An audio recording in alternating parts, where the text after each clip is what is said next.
వాళ్ళు నోట్లో పెంట కొట్టేసేలా దిక్కుమాల నేదవాళ్ళు పనికిమాల నేదవాళ్ళు పెంటలో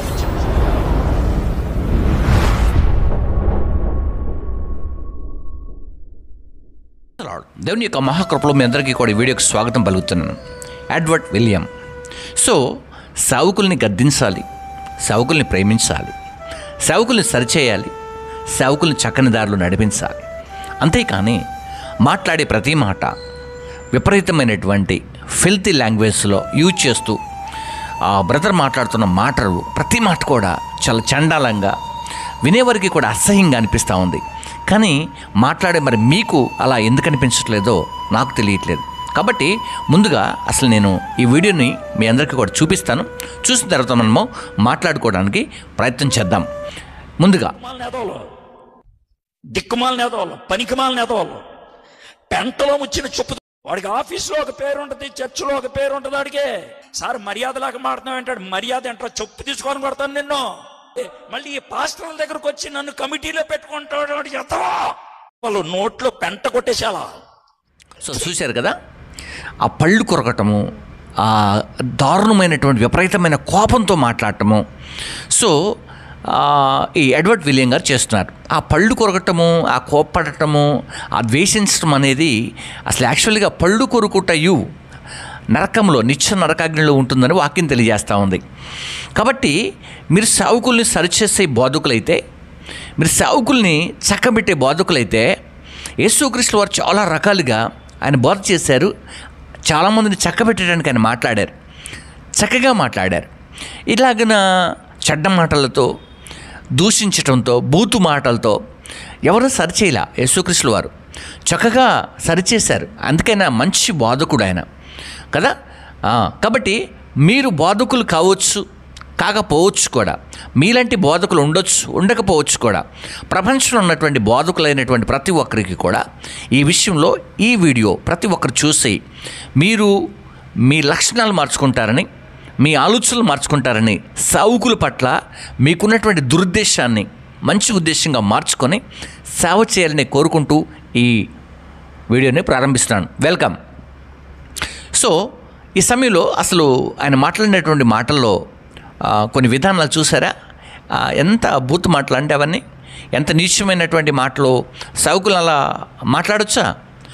సేవకుల్ని అలా గద్దించొచ్చా? అలా పళ్ళు కొరకొచ్చా అనే విషయాలు నేను చూసినప్పుడు చాలా ఇబ్బంది అనిపించింది. నాకు చాలా ఇబ్బంది. ఇంతకుముందు కూడా వీడియో చేశాను నేను. అది నాకు షేర్ చేసినప్పుడల్లా చాలామంది పంపిస్తున్నారు ఈ వీడియోస్ అన్నీ కూడా. నాకు చాలా ఉన్నాయి ఇంకా. కాబట్టి చాలామంది, కొంతమంది బోధకులు లాంటి వాళ్ళు, ఎవరు సేవకులు లాంటి వాళ్ళు కొంతమంది ఏం చేస్తారంటే దండం పెట్టి చెబుతున్నా, దయచేసి చేయకండి, దండం పెట్టి చెబుతున్నా, ఇలా వెళ్ళకండి, దండం పెట్టి చెబుతున్నా అని చెప్పేసి ఇలా దండాలు పెట్టేవాళ్ళు కొంతమంది లేకపోలేదు. దండాలు పెట్టి చెప్పడానికి మీరెవరు సార్? ఎప్పుడో ఒక దొంగ అండి, ఒక దొంగ పట్టుబడ్డాడు. ఏమంటే ఒక దొంగ పట్టుబడితే తనని పోలీస్ స్టేషన్ తీసుకొచ్చారనుకోండి. పోలీస్ స్టేషన్ తీసుకొస్తే ఎస్ఐ, సర్కిల్ ఇన్స్పెక్టర్ ఏం చేస్తాడు? గద్దిస్తాడు, దండిస్తాడు.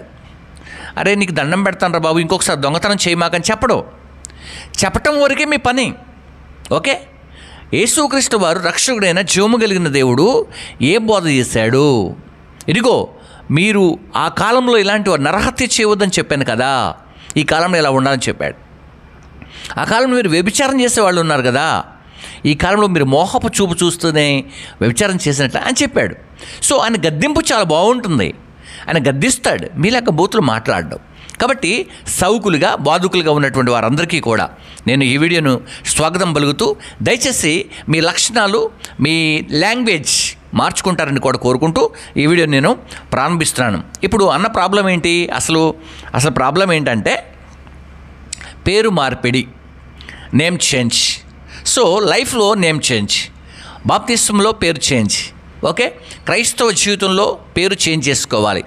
క్రైస్తవ్యంలో ఉన్నప్పుడు ఖచ్చితంగా ఒక పేరు మార్చుకొని బ్రతకాలనేది బ్రదర్ యొక్క పాయింట్.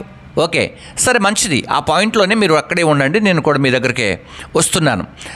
వచ్చే ముందు, రావటానికంటే ముందుగా, ఈ విషయాలు మీకు చెప్పడానికంటే ముందుగా, బోధకులైనటువంటి వారు ఎలా ఉండాలో కూడా నేర్చుకున్న తర్వాత ఆ పేరు విషయాన్ని కూడా మనము మాట్లాడుకోవడానికి మనము ప్రయత్నం చేద్దాం. ఓకేనా? నేను కొన్ని రెఫరెన్స్ అంటే వందలు చెప్పను రెఫరెన్స్, జస్ట్ ఒక 3 రెఫరెన్స్లు చెప్పిన తర్వాత నేను మీ దగ్గరకు వస్తాను, మనం ఆ విషయాలు మాట్లాడుకుందాం.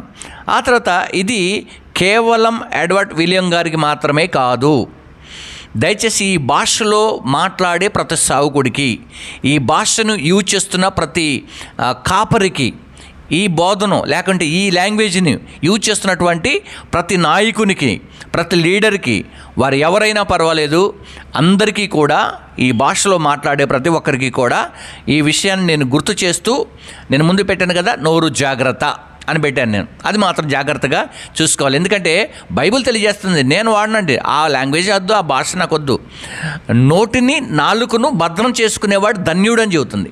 సో ఆ నాలుకను మీరు కాపాడుకోండి, అది చాలా మీ ఆరోగ్యానికి మంచిది, మీ ఆరోగ్యానికి మంచిది, మీ సేవకు మంచిది, మీ పరిచర్యకు మంచిది. మీరు వెళ్తున్నప్పుడు మిమ్మల్ని గౌరవిస్తారు. చాలామంది దైవ సేవకులు మిమ్మల్ని ఏమనుకుంటారో తెలుసా, ఏంటా ఆయన అసలు సేవకుడేనా అంటారు. కాబట్టి ఆ విషయాన్ని గుర్తు చేసుకోండి. నేను యాకోబు 3:1 మీకు గుర్తు చేస్తున్నాను. మీరు బోధకులు, మీరు మంచివాళ్ళు, బోధిస్తారు, కానీ ఇలాంటి బోధ చేయకూడదని గుర్తు చేస్తున్నాను. ముందు అలా బోధిస్తే ఏం జరుగుద్ది? బూతులు మాట్లాడొద్దని దేవుడు చెప్పాడు, నువ్వు బూతులు మాట్లాడుతున్నావు, ఏం జరుగుద్ది? దేవుడు అలాంటి క్రియలు లేకుంటే అలాగా ఏంటంటే ఆ పళ్ళు కొరకటాలు అవన్నీ ఎక్కడ ఉంటాయని చెప్పాడు, నరకంలో ఉంటాయని చెప్పి నువ్వు కొరుకుతున్నావు, ఏం జరుగుద్ది? ఇతరులను దూషిస్తున్నావు, ఏం జరుగుద్ది? నువ్వు ఇతరులని క్షమించి ప్రార్థన చేసి వాక్యం చెబుతున్నావు అంటే లేదు కదా. సరే చూద్దాం, ప్రయత్నం చేద్దాం.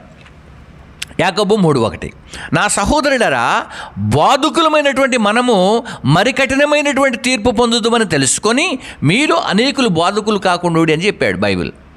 సో మీరు మంచి బాధకులు, international speaker, national international, okay, మంచిదే పేర్లు పెట్టుకున్నటువంటి బాధకులారా, నేషనల్ ఇంటర్నేషనల్ సావుకులు. మరి నేనెవరు అనుకుంటున్నారా? నేనెవరో అందరికీ తెలుసు, ఓకేనా? నేనెవరు, మరి మీరెవరండి మమ్మల్ని అడగటానికి అని అనుకుంటున్నారు బహుశా.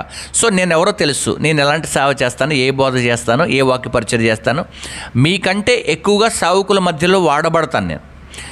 కాకపోతే ఈ మధ్యకాలంలో నేను వీడియో చేస్తున్నాను కాబట్టి చాలామందికి పరిచయం, కాబట్టి నా వాక్య పరిచయం ఎక్కడ కూడా రికార్డింగ్ అవ్వదు, ఎక్కడ కూడా మరి షూట్ చేసి వాటిని పబ్లిసిటీ కొరకో మీ కొరకు, అంటే మీరు చాలా సంవత్సరాల నుంచి పెట్టుకుంటున్నారు కాబట్టి యూట్యూబ్లో పెడుతున్నారు, మీకు అది ఉంది. కానీ నేను ఇప్పటివరకు కూడా దాన్ని చాలా దూరంగా ఉండి ఇప్పుడు మాత్రమే ఇవి యూజ్ చేస్తున్నాను. కాబట్టి గుర్తు చేస్తున్నాను. ఇప్పుడు ఏమంటున్నాడు ఇక్కడ?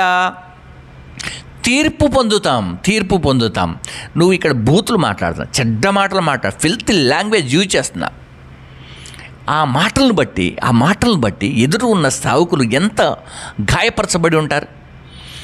అరే ఒరే ఏంటి ఆ భాష ఏంటి అసలు, అది అంటే ఆ భాష ఏంటి అసలు, ఆ లాంగ్వేజ్ ఏంటి, ఆ భాష ఏంటి, నీకు అసలు ఆ భాషకి ఏమైనా సంబంధం ఉందా? ఇతర దేశాలు తిరుగుతావు, దేశ విదేశాలకు వెళ్తూ ఉంటావు. అలాగే దండం పెట్టి చెప్పేవాళ్ళు ఉంటారు చాలామంది, వాళ్ళ గురించి కూడా మాట్లాడుకుందాం. దండాలు పెట్టి చెప్పేవాళ్ళారా? మీరెవరండి దండాలు పెట్టి చెప్పడానికి? మీరెవరు అసలు? చెప్పటం వరకే మీ పని, ఓకేనా? చెప్పటం వరకు మీ పని. మీరే అన్ని వాళ్ళని ఏదో పెద్ద చేసినట్లుగా వాళ్ళ కాళ్ళు మొక్కుడు, వాళ్ళ దండాలు పెట్టి ఎవరండి చెప్పారు మీకు? ఎవరు చెప్పారు అసలు? మీరు బైబిల్ బోధకులేనా? మీరు బైబిల్ బోధకులేనా? తీర్పు తీర్చేవాళ్ళ మీరు? సో ఇలాగున ఉందన్నమాట. సో ఇంకొక మాట అండి, హెబ్రీ పత్రికలో ఒక మంచి మాట ఉంది, మీ కొరకు అదొకటి సరిపోద్దిక, అదొకటి చదువుకున్న తర్వాత మనము కొన్ని విషయాలు ధ్యానం చేసుకుందాం. 5:12 కాలమును బట్టి చూచితే మీరు బోధకులుగా ఉండవలసిన వారై ఉండగా, కాలమును చూచితే మీరు బోధకులుగా ఉండవలసిన వారై ఉండగా, దేవోక్తులలో మొదటి మూల పాఠములను ఒకడు మీకు మరలా బోధించవలసి వచ్చను. అర్థమవుతుందా? ద్వితీయోపదేశకాండం అని బైబిల్లో ఉంటుంది. దాని అర్థం ఏంటంటే రెండవసారి బోధించటం. బోధకులైనటువంటి మీకు ఎవరు చెప్పేవాళ్ళు లేరని, మీరు చెప్పిందే పర్ఫెక్ట్ అని, మీరు చేసే పరిచర్యే ఇక దీనికి మించింది ఏదీ లేదని చెప్పేసి మీరు మాట్లాడుతున్నారు చూడు. అలాంటి వాళ్ళకి అలాంటి నోటి దురుసు కలిగినటువంటి వారికి, ఇగో నాలాంటి వాడు బోధిస్తున్నాడు చూడండి, ఇది మరొక బోధ. మరలా చెబుతున్నాడు మీలాంటి వాళ్ళకి, మీరు సరి చేసుకుంటారని. ఇప్పుడు ఎవరో పరలోకానికి వెళ్ళటానికి మీరు ప్రయత్నం చేస్తున్నారు చూడండి, కానీ అసలు మీరు వెళ్తారా లేదనేది ప్రాముఖ్యమైంది. మీరు వెళ్తారా లేదంటే ప్రాముఖ్యమైంది. ఎందుకంటే మీ సింటమ్స్ అన్నీ కూడా పళ్ళు కొరుకుట, బూతులు మాట్లాడట, ఇతరులను ద్వేషించుట, ఏమంటే ఇతరులను తిట్టడం, ఇవన్నీ కూడా నిత్య నరకాగ్నికి సంబంధించినవి గుణలక్షణాలు. యెహోవా ఉత్తముడని రుచి చూడాలంటే మీ దగ్గర ఏం లేదు, రుచి ఏముంది? ఇంకా మీరు, నేను ఒక ఎడ్వర్ట్ని గురించి మాట్లాడుతున్నాను, అందరి గురించి మాట్లాడుతున్నాను. కాబట్టి ఇక్కడ చూడండి ఒకసారి, మరలా ఏం చెబుతున్నాడట? మూలపాఠంలో ఒకడు మీకు బోధించవలసి వచ్చెను, మీరు పాలు త్రాగవలసిన వారే కానీ బలమైన ఆహారం కూడా తినగలిగిన వారు కాదని చెప్పాడు దేవుడు. దీని మాటకు అర్థం ఏంటో తెలుసా? మంచి మాటలు, శాస్త్రమైన మాటలు మాట్లాడాలి. ఆ మాటలు మాట్లాడకుండా మీకు నచ్చిన మాటలు. నేను అంటాను ఏంటంటే, ఎడ్వర్డ్ విలియం గారిలో 2 లోపాలు కనిపిస్తున్నాయి నాకు. ఒక లోపం ఏంటంటే ప్రార్థన పరుడు కాదని, ప్రార్థన విషయంలో కొంచెం దూరంగా ఉంటాడేమని అనిపిస్తూ ఉంది. ఎందుకంటే ప్రార్థనా పరులు ఎప్పుడు కూడా ఇలా మాట్లాడరు, పరిశుద్ధాత్మలో ప్రార్థించేవారు ఎప్పుడు కూడా ఇలాగా మాట్లాడరు. 2, ఎక్కువగా ప్రకృతి సంబంధమైనటువంటి ఆలోచనలు మీలో ఎక్కువగా ఉంటున్నాయని నేను మీ మాటలను బట్టి గమనిస్తున్నాను. కాబట్టి మీరు ఆత్మ సంబంధులు కారేమో బహుశా. కాబట్టి మీరు ఈ 2 విషయాల్లో మీ జీవితంలో తగ్గించుకొని మీరు ప్రార్థన చేసుకొని ఇంకా పరిపూర్ణులు కావాలని కూడా నేను కోరుకుంటున్నాను. ఓకేనా? రైట్. ఈ 2 విషయాలు సరిపోతాయి. ఇంకా నేను చెప్పగలను చాలా, కానీ చెప్పను. కాబట్టి ఇక నేమ్ చేంజ్ విషయంలోకి వద్దాం, పేరు చేంజ్ అనే విషయంలోకి వద్దాం. Right, okay. ఒక వ్యక్తి యొక్క, మనిషి యొక్క జీవితాన్ని రక్షకుడైన జీవము కలిగిన దేవుడు ఫర్ ఎగ్జాంపుల్గా తన శిష్యుల్ని పిలిచినప్పుడు పేతురుని పిలిచి పేరు మార్చుకోమని చెప్పలా. నీ పేరు మార్చేస్తాను, ఈ పేరు ఉండొద్దని చెప్పలా. నువ్వు పేతురువి, నీ మీద ఏమంటే రాక్, ఏమండి బండ, నీ మీద నా సంఘాన్ని కడతాను అన్నాడు. ఓకేనా? సో నువ్వు కేఫావి. పేరు పెంచాడు అంటే పేరుని ప్రఖ్యాతికి తీసుకొచ్చాడు, పేరుని గొప్పతనానికి వాడాడు. ఇలాగున పేతురునే కాదు, ఇప్పుడు సౌలుగా ఉన్న వ్యక్తి పౌలుగా మార్చబడ్డాడు, సౌలు పౌలుగా మార్చబడ్డాడు. అయితే పౌలుగా మార్చబడినంత మాత్రాన సౌలు అనే మాట వాడకంలో లేదని అనుకోవద్దు. ఓకే, సౌలు అనే పదం వాడకంలో ఉంది. పౌలుగా ఉన్నప్పటికీ కూడా సౌలుగా తన రోమన్ సామ్రాజ్యం యొక్క అతడు పౌరుడు, ఆ దేశ పౌరుడు. కాబట్టి ఆ పౌరత్వం చివరిలో కూడా వాడుకున్నాడు. నేను రోమా సామ్రాజ్యానికి వారసుని, సో నా పౌరత్వం ఎక్కడుందంటే ఇక్కడే ఉంది. కాబట్టి నేను ఎలా మరణించాలో నేను డిసైడ్ చేసుకునే పవర్ నాకుంది, అథారిటీ నాకుందని అతను వాడుకున్నాడు. సో ఓకేనా? పేరు మార్చుకోలేనంత మాత్రాన ఆ మాటలు మాట్లాడటం ఏంటండి?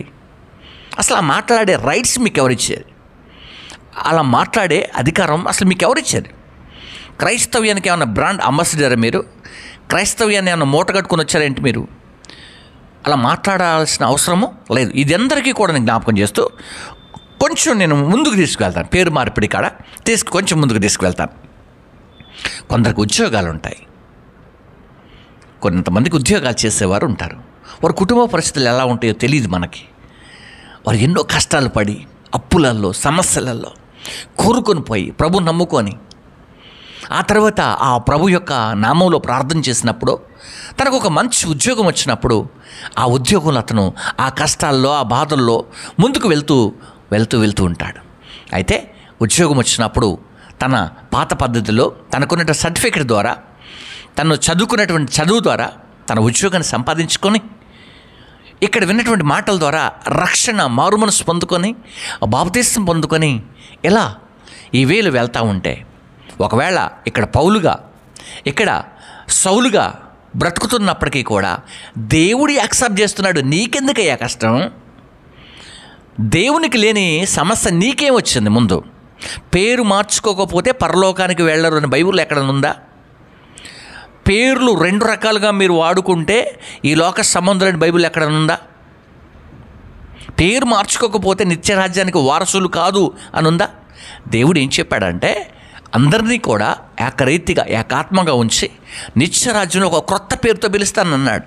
ఇది మర్చిపోయారేమో బహుశా, మీరు జ్ఞాపకం చేసుకోండి. ఈ వీడియో కొంచెం లెంత్ ఎక్కువ అవుతుంది. సో అలాగనమాట.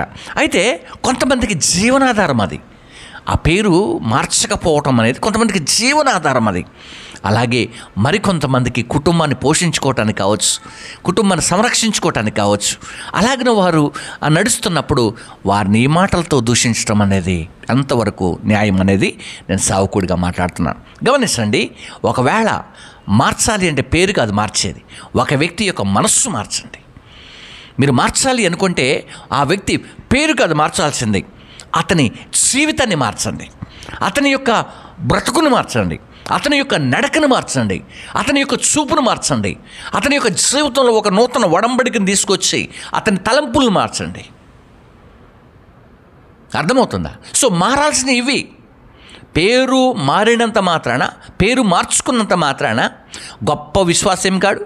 పేరు మార్చుకోలేనంత మాత్రాన అతనిలో ఎలాంటి లేదు. పేరు మార్చుకున్నటువంటి వారు చాలా అద్భుతమైన సేవ చేసిన వారు లేరా? అయితే పేరు మార్చుకోవాలి అని మీరు చెప్పాలనుకోండి, పేరు మార్చుకోవాలి బ్రదర్ అని చెప్పాలనుకోండి, ఈ మాటలు ఏంటండి? మంచి మాటలతో, శ్రేష్టమైన మాటలతో, వాక్యంతో. ఇదిగో ఈ లైఫ్ ఇలా మార్చుకోకపోతే నిత్య నరకాగ్నికి వెళ్తారని యేసుప్రభువు చెబుతున్నాడు. గమనించండి, నరహత్య చేయవద్దన్న మాట విన్నారు కదా, వ్యభిచారం చేయవద్దన్న మాట విన్నారు కదా, మోసం చేయవద్దన్న మాట మీరు విన్నారు కదా. ఈ స్టైల్లో దేవుడు రెండోదిగా మార్చినప్పుడు కూడా అందరికి ప్రేమపూర్వకంగానే చెబుతున్నాడు. సో ఇలాంటి మాటలు మీరు వర్ణించాలని, వివరించాలని నేను కోరుకుంటున్నాను సావుకునిగా. సో ఈ టైంలో బోధకులైన ప్రతి ఒక్కరు కూడా ఒకవేళ ఈ మాటలు కొంచెం మీకు ఇబ్బందిగా ఉండొచ్చు బహుశా, అయినప్పటికీ కూడా మీరు సరిచేసుకోవాలని, ఎడ్వర్డ్ విలియం గారు సరిచేసుకోవాలని, అంతేకాకుండా ఒకవేళ దీనికి కౌంటర్గా కొంతమంది ఉంటారు కదా, సో వారు కౌంటర్స్ వేస్తే okay, I'm so happy. But ఎవరైనా కాల్స్ చేస్తే మాత్రం మీ కాల్స్ రికార్డ్ చేసి ఇదే యూట్యూబ్లో మళ్ళీ అప్లోడ్ చేయటం జరుగుద్ది. కాబట్టి నా నెంబర్ కోసం మీరు ఎక్కడ దొరకట్లేదు, ఎక్కడ సీక్రెట్గా పెట్టాడు అనుకోవద్దు, నేను ఖచ్చితంగా మీకు డిస్ప్లే చేస్తాను.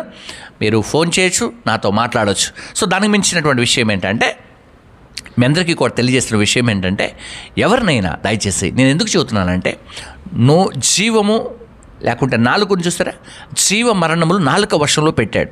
మీరు మాట్లాడే మాటను బట్టే బాధకుడైనా, సావుకుడైనా, కాపరైనా, ప్రవక్త అయినా, ఏమండి ప్రతి ఒక్కరు ఎవరైనా క్రైస్తవ విశ్వాసంలో ఎవరున్నారు ప్రతి ఒక్కరు కూడా నోటి నాలుకను బట్టి, మాటలను బట్టి, సో అన్నిటిని బట్టి, సమకూర్చుకోవటాన్ని బట్టి మీరు మాట్లాడే మాట మృదువైన మాట, సో మాట బాగుండాలండి. మీ వాయిస్ బాగోలేకపోతే ఇలాంటివి జరుగుతాయి. దీని ద్వారా మీరు నిత్య నరకాగ్రికి వెళ్తారు, మీకు తెలియకుండానే వెళ్తారు. నేను మీ నామంలో దయ్యములు వెళ్ళగొట్టలేదా, అద్భుతములు చేయలేదా, బోధలు బోధించలేదా అంటే ఆ దినాన దుఃఖపడతారు. కాబట్టి సావుకునిగా మీరు మీలాంటి బోధకులు, మీలాంటి ఎవరైతే పాస్టర్స్ ఉన్నారో వారందరూ కూడా నిత్య నరకాగ్నికి వెళ్లకుండా ఉండటానికే నేను ఈ వీడియో చేస్తాను. కాబట్టి మీరందరూ కూడా మనసు మార్చుకోవాలి. కాబట్టి నా మీద కోపం పెంచుకోమాకండి, రౌద్రం పెంచుకోమాకండి. ఇంకా ఏమైనా అనుకుంటే నాకు ఫోన్ చేయండి. సో నేను మాట్లాడతాను, ఎప్పటికి కూడా ప్రేమపూర్వకంగా మాట్లాడే సేవకుడిగా నేను ఉండాలని కూడా మీరు కోరుకోండి. మీకోసం నేను ప్రార్థన చేస్తాను. సో మీరు నాకు బెస్ట్ ఫ్రెండ్, అది మర్చిపోకుండా మీరు కాల్ చేయొచ్చు. సో మీ అందరికీ కూడా శుభాలు. ఎప్పటివరకు ఈ వీడియోని వీక్షించి మీ అందరికీ కూడా శుభాలు తెలియజేస్తున్నాను. కాబట్టి పేరు మార్చుకున్నంత మాత్రాన ఏమండి మారాల్సింది పేరు కాదు, బ్రతుకు మారాలి. ఆ బ్రతుకును మీరు మార్చుకుంటారని కూడా కోరుకుంటూ, ప్రాముఖ్యంగా ఎడ్వర్డ్ విలియం గారికి కూడా హృదయపూర్వక శుభాలు తెలియజేస్తూ, అంతేకాకుండా ఈ వీడియోని వీక్షించిన మీ అందరికీ కూడా మే గాడ్ బ్లెస్ యూ, అందరికీ కూడా శుభాలు తెలియజేస్తూ ఈ నా మాటలు ముగిస్తున్నాను. All the best.